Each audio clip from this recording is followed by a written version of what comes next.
Salut tout le monde, bienvenue à Victo 360. Je m'appelle Pierre-Luc Houde et je suis en direct du merveilleux érablium de la ville de Victoria.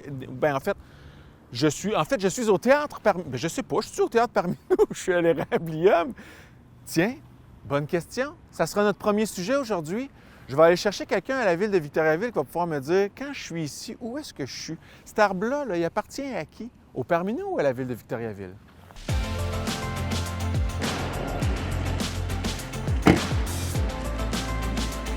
Bonjour, monsieur. Pierre-Luc. Numéro de téléphone. Ça, vous gardez ça pour vous, cette information-là? Pourquoi un symptôme de la COVID? Absolument pas. Non, non, personne. Non, absolument pas. Voilà.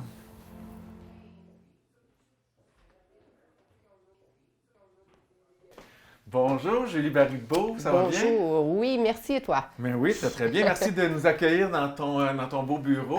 Alors, toi, tu es technicienne en géomatique. Ça mange quoi en hiver, une géomaticienne? Ça, c'est souvent une question qu'on se fait poser. Hein? Géomatique, c'est quoi? Dans le fond, moi, ce que je pourrais dire, c'est un peu... Avant, c'était la cartographie. Maintenant, avec toute la technologie, bien, la géomatique, c'est de la géographie sur informatique. On fait des cartes, tout ça, mais tu sais, c'est ça. Là, maintenant, on est capable, avec les photos aériennes, les relevés GPS, tout ça, de se positionner vraiment à l'emplacement réel pour produire des cartes. Là. Fait que c'est un peu ça là, que avec les cartes GPS puis les photos aériennes, vous faites des cartes avec des cartes, finalement. Oui, c'est ça. Puis dans le fond, la technologie fait qu'aussi, c'est de plus en plus des cartes web qui est possible d'aller questionner des choses comme ça que seulement d'avoir des cartes papier. C'est sûr qu'on en fait encore, mais ça tend à disparaître là, parce que c'est vraiment des cartes plus parlantes. On est capable d'aller chercher plus d'informations, là, c'est ça, quand on est sur le web, questionner. Ça, ces cartes-là, ça se destine aux ingénieurs de la ville, aux gens qui mettent des tuyaux dans le sous-sol? Hey, à tout le monde, c'est ça, ça dépend peut-être là, du sujet, mais c'est des... nous, dans le fond, on travaille pour tout le monde. On travaille autant pour tous les services de la ville que la population, c'est ça, les contracteurs extérieurs, tout ça, qui ont des questionnements, besoin d'informations, tout ça. Nous, on est un diffuseur d'informations via des cartes, c'est ça. Moi, de chez moi, je pourrais aller sur le site web de la ville puis trouver des cartes que vous avez faites, là. Ah oui? Oui, sur le site de la ville même, il y a un onglet qui s'appelle « Cartes géomatiques » où est-ce qu'on retrouve une panoplie de cartes qui nous permet de savoir, dans quel district on se situe. On a aussi, carte Taxibus, qui est une carte qui a été vraiment utilisée là, pour connaître l'emplacement du poteau là, qu'on doit utiliser pour le déplacement, tout ça. Il y a des cartes au niveau du zonage municipal pour savoir dans quelle zone on est, quel type de construction on peut faire, etc. Il y a des cartes aussi, juste très banales, mais la collecte des déchets, c'est quelle journée, etc. Fait qu'on a vraiment une panoplie de cartes sur le site de la ville qui nous permet même la localisation des parcs aussi, des parcs municipaux, etc. Ça me fait penser, Julie... tantôt, j'étais près d'un arbre. Je me demandais si cet arbre-là était sur la piste cyclable ou sur le terrain du Parminou. Est-ce que je pourrais avoir cette information-là grâce à vous autres? Oui, ça, c'est sûr. C'est sûr que là, par exemple, on a quelques recherches à faire. Ça, c'est un peu une partie de mon travail, là.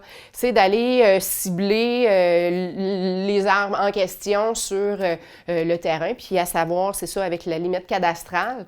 Est-ce qu'il est chez nous ou chez, exemple, le théâtre parmi nous? Bon, là, j'en ai un à vous proposer. On peut-tu aller le voir? Oui, bien sûr. Ce qu'on va faire, par contre, c'est que moi, il est possible avec un système, de le faire ici directement au bureau. On a un principe, des photos tridimensionnelles qui nous permettent d'aller faire comme du relevé GPS, du relevé d'arpentage. Ces photos-là sont comme approuvées par les arpenteurs, tout ça. Alors, il est possible de le voir via le bureau, mais puisque ces photos-là sont prises sur la rue, etc., là, si les arbres sont positionnés plus à des endroits comme en arrière-lot ou des choses comme ça se peut qu'on soit obligé d'aller sur le terrain. Bon, parfait. Ah, c'est cool ça. Bon, on va y aller. Parfait. Bon, Julie, c'est beau ce que tu portes. Merci. On est dans la même palette, là. C'est ça l'arbre que je me demandais. Est-ce qu'on est on est-tu à Victo? On est-tu chez le Parminou ici? Fait qu'avec ton bidule, là, tu pourrais me dire ça là, comme ça. Oui, effectivement, ça, dans le fond, c'est un appareil qui fait du relevé de précision. Fait que moi, avec les limites de propriété, le cadastre, c'est quand même assez facile là, de faire la distinction à savoir si l'arbre est sur la propriété ou non. C'est vraiment Ça, c'est très un précis. exemple très simple de toutes les choses que vous faites en géomatique. Peux-tu me donner d'autres exemples là, dans lesquels, mettons, le citoyen pourrait être impliqué? Dans quelles circonstances un citoyen peut avoir à utiliser les cartes que vous faites? Bien, dans le fond, on a la consultation publique qui a été déployée dernièrement concernant un peu, tu sais, à savoir les risques dans les quartiers, etc. Fait que la population était invitée à aller mettre des commentaires sur une carte web qui permettait aussi, en même temps, regrouper toutes les informations puis cibler là, des endroits qui étaient plus problématiques que d'autres. OK, là. donc au lieu de se rassembler autour d'une table, là, c'est la COVID, on va sur la carte, puis vous pouvez vraiment écrire sur la carte? Oui, effectivement, avec une adresse courriel, tout ça, les gens pouvaient aller mettre leurs commentaires. Puis ça a été vraiment un grand succès, cette méthode-là, finalement, dû à la COVID. Est-ce que je pourrais, admettons, savoir quels bâtiments sont patrimoniaux à Victo avec vos services? Oui, bien, on a tellement, c'est ça comme je dis, on dessert beaucoup de services. Oui, le patrimoine, on a une panoplie d'informations recueillies pour localiser, c'est ça, les bâtiments patrimoniaux. On a aussi un grand utilisateur qui est les travaux publics, qui eux aussi utilisent beaucoup de cartes web. Dans le fond, eux font de la récolte d'informations sur le terrain. Exemple, on a des bris d'aqueduc, on a aussi les bornes fontaines un peu pour tout ce qui est d'inspection. On a plein d'outils que les travaux publics utilisent, que nous, on récupère l'information, puis par la suite, on la diffuse. Fait que, comme ça l'aide justement là, à la planification ou plein de choses comme ça là, au niveau décisionnel, là, on pourrait dire.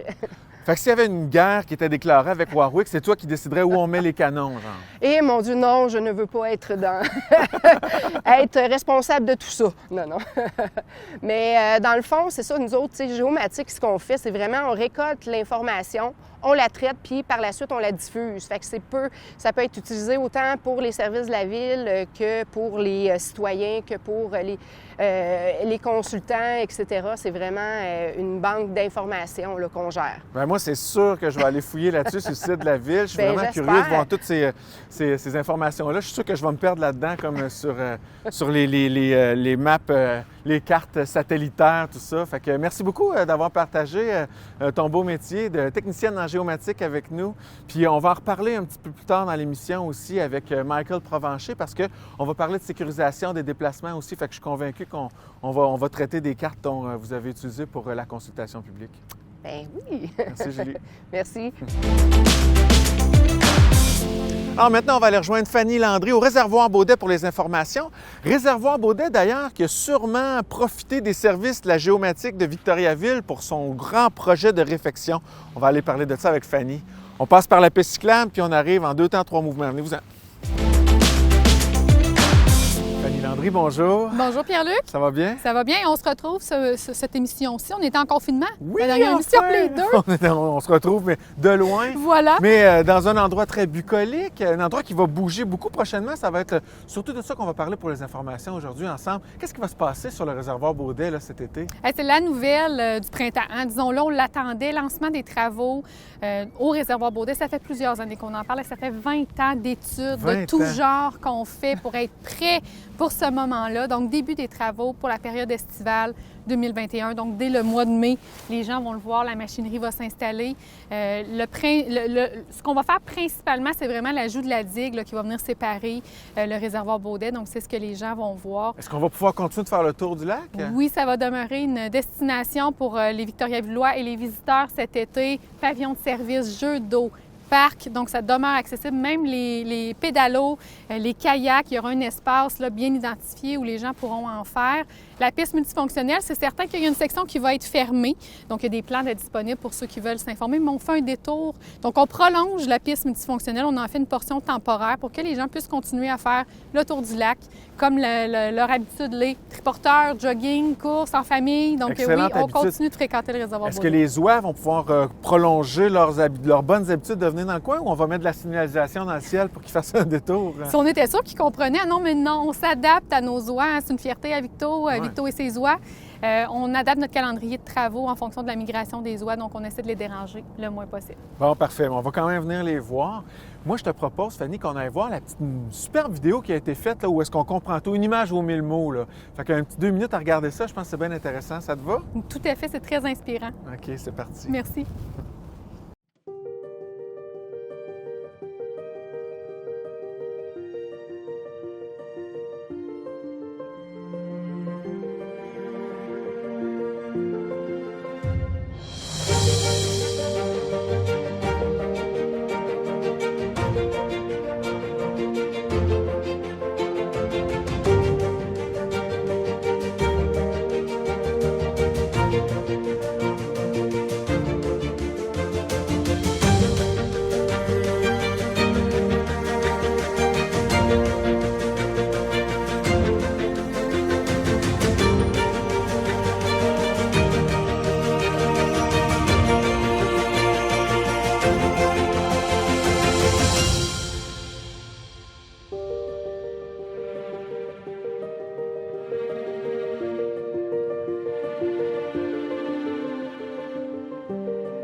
Hein? Ça va être cool, hein?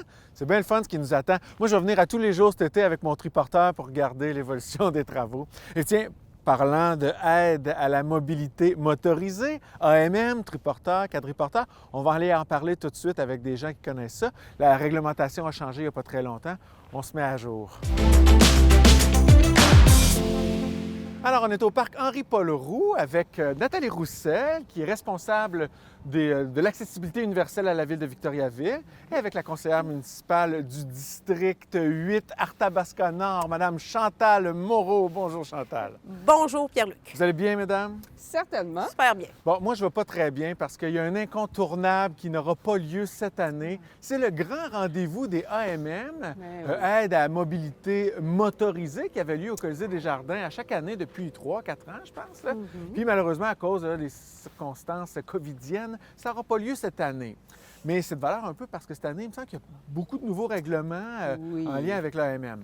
Avant de les nommer, j'aimerais, Nathalie, que tu me dises, c'est quoi ça, une AMM, exactement? Ah, très bonne question. Alors, une AMM, aide à la mobilité motorisée. Habituellement, on retrouve 3 éléments là-dedans. Les fauteuils roulants motorisés ou fauteuils roulants électriques. Ouais. Tu sais, là, fauteuil comme un petit joystick. Pas les chaises électriques, c'est un fauteuil roulant électrique. Toute nuance, quand même. Nuance, ouais. On retrouve aussi les triporteurs ou les quadriporteurs, comme le modèle qu'on a ici. Ce qui est important, c'est que c'est un équipement qui répond à un seul usager. OK. Ça a 75 cm maximum de largeur. D'accord. Puis, habituellement, c'est fait pour pallier à une incapacité à la marche. D'accord. Ça, c'est ce qu'est une AMM. Oui. Qu'est-ce que ce n'est pas une AMM? Parce qu'il y a des choses qui ne sont pas tout à fait légales là, maintenant. Et ça, c'est nouveau. Ça a été précisé. Puis là, il faut savoir, ce ne sont pas les règles de la Ville de Victoriaville, hein? Ce sont les règles du ministère des Transports. Oui. Donc, nous, on doit les appliquer sur notre territoire. Alors, ça, ici, on a un bel exemple d'AMM, mais il y a plein d'autres équipements qui sont disponibles sur le marché qui ne sont pas nécessairement des AMM, dont, entre autres, des équipements qui ont des belles cabines fermées. Je ne sais pas si OK. vous l'avez déjà Ça ressemble à vu. une petite auto, là. Des petites Oui. rouges, des petites jaunes qu'on croise parfois, là, c'est C'est ça. ça. Aussitôt qu'il y a une cabine fermée, qu'elle soit rigide ou molle même. Elle pourrait être en plastique, mais aussitôt que tout est Exactement. recouvert, que ça soit transparent ou opaque, ça fait en sorte que l'équipement n'est plus une AMM. Puis si c'est plus une AMM, bien, ça n'a plus le droit de circuler de la même manière qu'une AMM. On pourrait avoir une contravention. Oui. Vous, Chantal Moreau, vous êtes sur les comités de transport et d'accessibilité universelle à la ville de Victoriaville. Tout à fait. Alors, c'est quoi les règles de base qu'on respecte là, quand on se promène en AMM là, dans la ville? Bien, en fait, là, à ce point-ci, tu sais, les gens sortent, là, ont le goût d'être dehors, il commence à faire beau, on sent le soleil encore aujourd'hui. Bien, c'est que les gens sont invités à un partage de routes, là, d'espaces de circulation, que ce soit en bordure de rue, sur le trottoir ou sur les pistes cyclables. Donc, il faut cohabiter ensemble. Il faut respecter la dimension de chacun aussi. Ouais, là. ouais. Alors, c'est ce qu'on travaille là, au niveau du comité de transport, puis avec l'accessibilité universelle. C'est laquelle la meilleure place pour se promener en AMM, en triporteur?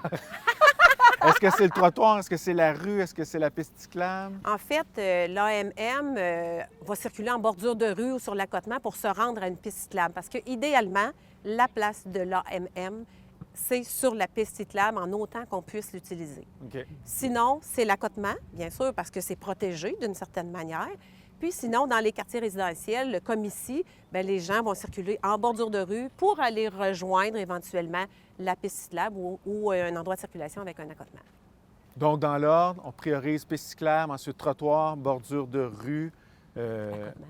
et l'accotement. L'accotement. Exactement. Mais le yab est dans les détails. Là. Oui, oui, oui. Il y a des choses spécifiques pour chacune de ces On a une espaces-là. experte, là. Ah, la là-dessus, Nathalie. spécialiste du diable dans le détail!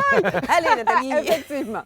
Quand on roule la première place prioritaire sur la piste cyclable, bien, il faut le faire dans le même sens que la circulation de l'ensemble des vélos. Donc, Ça, on est c'est à droite. important. Bien oui, On est à droite. Et maintenant, ça, c'est nouveau. Il y a une vitesse maximum quand on se promène avec ça. Et sur les pistes cyclables à Victoriaville, c'est 30 km/h. Même si votre bolide là, il est capable de rouler plus Ouais. vite, C'est ça. ça donne rien. C'est Est-ce pas que- possible. Est-ce que c'est légal de faire une trace en partant? Ben non. Non? OK. Mais non. Et qu'est-ce qui se passe si on dépasse la vitesse? Qu'est-ce qui peut nous arriver? On peut avoir une contravention. De la Parce- SQ ou de la ville de Victo? Ben oui, mais en fait, tout ça est régi par le Code de sécurité routière. Donc, OK. ça pourrait être effectivement un policier qui remet un constat d'infraction. Est-ce qu'il y a des policiers en triporteur? Non, hein, ça serait le Il fun. faudrait aller vérifier avec la SQ. OK, on arrête Mais de il y a des cadets à t'interrompre. vélo. Ça en fait beaucoup, mesdames, de ces règlements, de ces choses-là. Et puis, je suis convaincue, Madame l'Encyclopédie, qu'on n'a pas fait le tour, hein? C'est notre encyclopédie, Ouais. effectivement. On a l'encyclopédie, le dictionnaire Roussel. Malheureusement, on n'aura pas le temps, je pense, de tout nommer. Qu'est-ce que je fais si je veux en savoir plus? Ou si Je vais voir sur le site Internet de la Ville. De la Ville? Quand c'est possible, tout est là. On a mis Vic.tv. à jour l'information. OK. Le ministère des Transports a produit également un guide avec les principales informations. Il est sur le site aussi. Bon. Et on va faire une tournée avec la SQ cet été. Cool. Ça Ouais, s'en vient, c'est là. Oui, puis avec les cadets de la SQ, Oui, aussi. à vélo. Donc, on va faire de l'information. On va aller aussi vers les résidences pour aînés. Et on va transmettre l'information, répandre la bonne nouvelle. Oui. Ah, oui. Mais en même temps, je veux juste rappeler qu'avant de faire l'investissement sur ce genre d'appareil pour se déplacer, être en transport actif, prendre l'air, c'est important de prendre des informations là, pour s'assurer qu'on va acheter quelque chose qui va être capable de circuler là où on veut. Puis notre service aux citoyens là, peut vraiment aligner les gens là, dans cette démarche-là. Bon. Donc, c'est Tout à le fait. 758-15-71. Mhm. On a 3 employés formidables qui vont répondre à toutes les questions. Bon, parfait. Mais surtout, il faut sortir. Ben c'est oui. ça le but de la chose, hein? Ben C'est oui. qu'il faut qu'on sorte, C'est ça. qu'on ait de la facilité ou non à marcher. On sort, puis ça, c'est un excellent moyen d'aller prendre l'air dans cette belle été là, Tout à fait. qui nous attend avec toutes nos belles pistes cyclables. C'est un rendez-vous. Moi, je m'en achète un, je l'ai promis déjà. Ouais. Non, mais tant que tu es capable d'utiliser tes jambes pour faire du vélo, hein, let's go! Ouais, mais c'est parce que ça me prend quelque chose pour tenir ma radio. Oh là là! Merci les filles. Pour le prochain segment, on reste dans le domaine de la mobilité, mais là, on va parler de la mobilité des voitures. Et plutôt que de le faire dans le district Arthabasca Nord, on s'en va dans Arthabasca Ouest.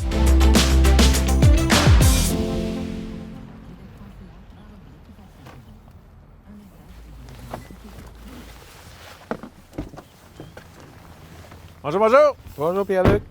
Comment Ça va bien? Ben, ça va bien, et toi? Yes, super! Ben, Ah, Michael Provencher, Oui. conseiller municipal Arthabasca Ouest. Exactement, tout ce secteur-ci. Tout ce secteur-ci dans lequel il se passe beaucoup de choses de ce temps-ci, là, Oui. le pont sur Boisfranc. Exactement, puis des travaux à venir aussi sur la rue Giroir. Il y en a actuellement, la réhabilitation d'aqueduc, c'est pour ça que c'est bloqué actuellement, là, mais ça devrait être débloqué dans 6 semaines à peu près.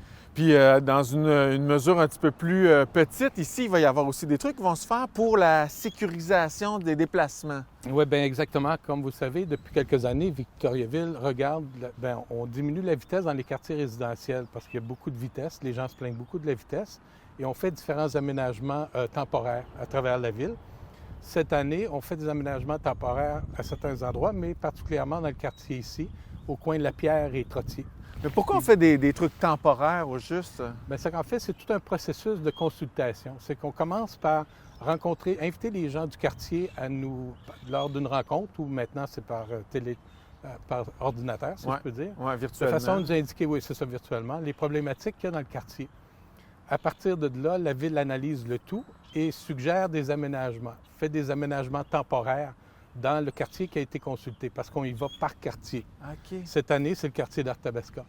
Et puis, ce qu'on fait, c'est un des aménagements temporaires qu'on fait ici, au coin de La Pierre. Ça va être des bollards, qu'on appelle, vous savez, les petites pancartes là, en plastique Ouais. qui plient, là, Les qui genres de sont petits vissées poteaux. par terre, c'est ça, Oui. avec des lignes de rive, de façon à diminuer la largeur de l'intersection et ralentir la vitesse. Parce qu'actuellement, comme vous voyez, c'est quand même assez large. Ouais. Puis les gens coupent, si je peux Ouais, dire, ouais. ce qui peut être dangereux à la fois pour les piétons et les automobilistes. Donc, cette façon de faire-là va être installée cet été.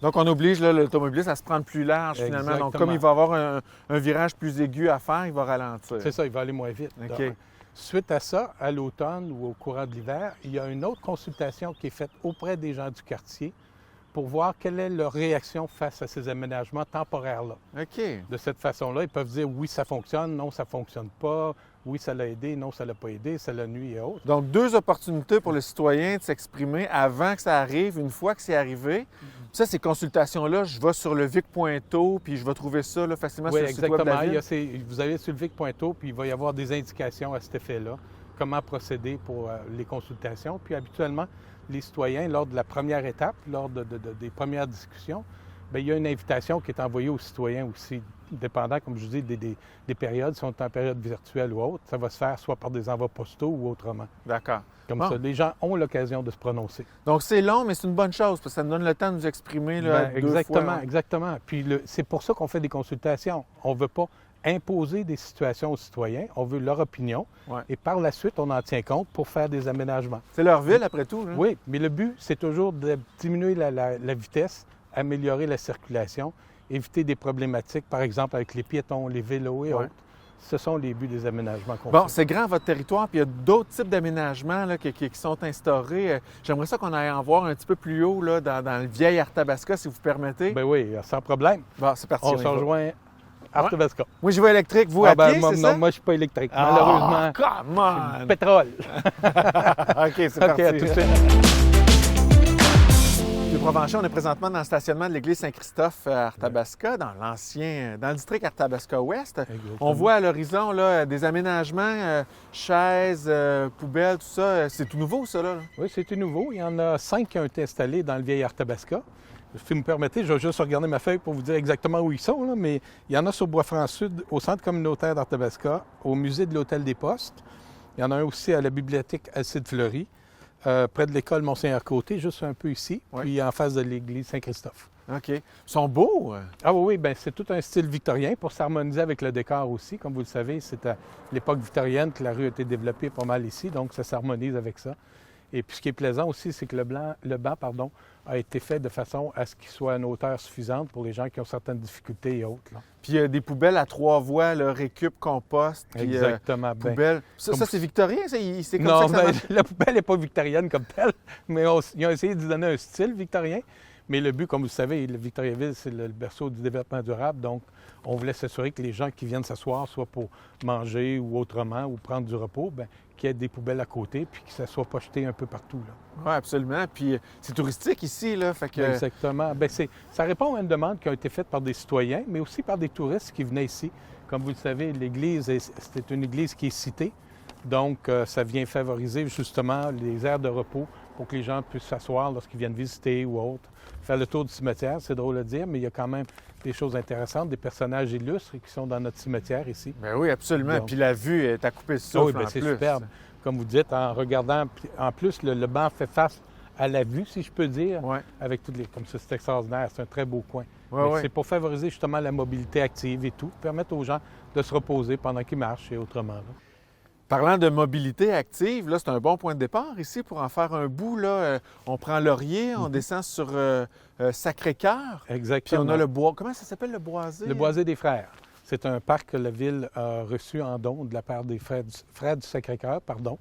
Et puis c'est superbe. Je veux dire, cette année, il va y avoir des aménagements pour des vitrines d'interprétation, excusez-moi, du mobilier qui est installé, justement. Il y a aussi un genre d'agora qui est là. Il y a 2 ans, on avait eu de la musique, des gens qui venaient faire de la musique le samedi. Donc, c'était plaisant. Mais là, avec la COVID, c'est moins possible. Mais bon, c'est quand même très beau. Puis, oui. c'est un endroit superbe. Là. Il y a beaucoup d'érables, des sentiers où les gens peuvent se promener, se rendre jusqu'au bord de la rivière Nicolet.